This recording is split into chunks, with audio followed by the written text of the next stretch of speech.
What if I told you that there's a shooting range that has decided to put all of the targets that you shoot as black men, all of them? That's exactly what happened. Actually, some young people exposed this. Let's put up the picture of the shooting range, all right? The targets that they're looking at, all of those targets are black men. This is in Michigan. In Michigan, during a recent field trip to see their local police, a scout troop were brought to the shooting range where they discovered that African-American men were used as the overlay images for the officers' target practice. So literally, look at what's happening here. The police are practicing only shooting black men in their training. Wow. Isn't that something? And the picture that you're seeing all the way to the front, they're looking at the black targets. Farmington Hills Police Department is the name of the department.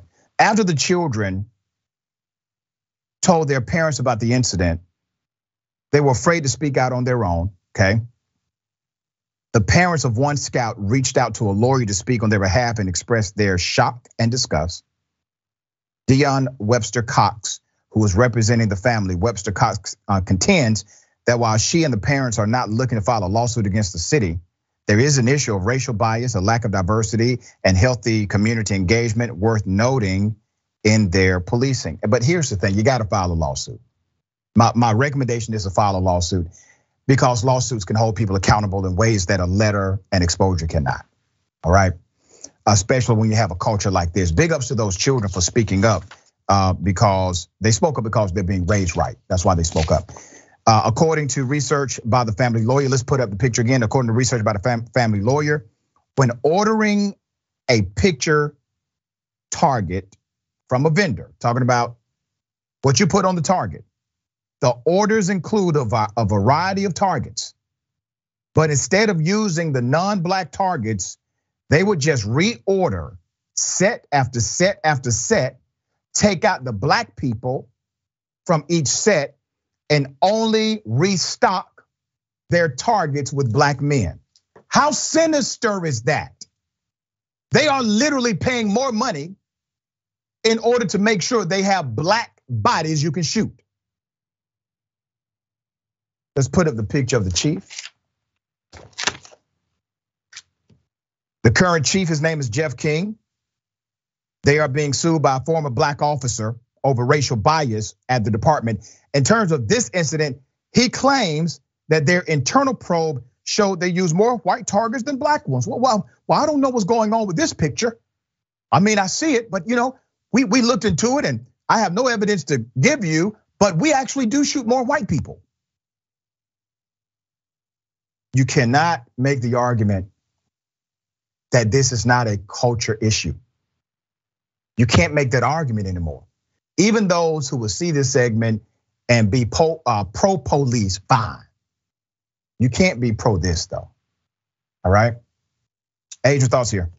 Yes, you cannot be pro this at all. And it's unfortunate because it does confirm a lot of what we already kind of knew and expected. The fact that we are treated like target practice, that we are not seen as human beings, but as sport, as game. And I wouldn't be surprised if this department itself does happen to have a higher than average rate for arresting, even shooting and using fatal violence against black people in particular. And it really, really shows you that these people aren't here to protect and to serve, but really to serve their own desire to uplift white supremacy at all means necessary.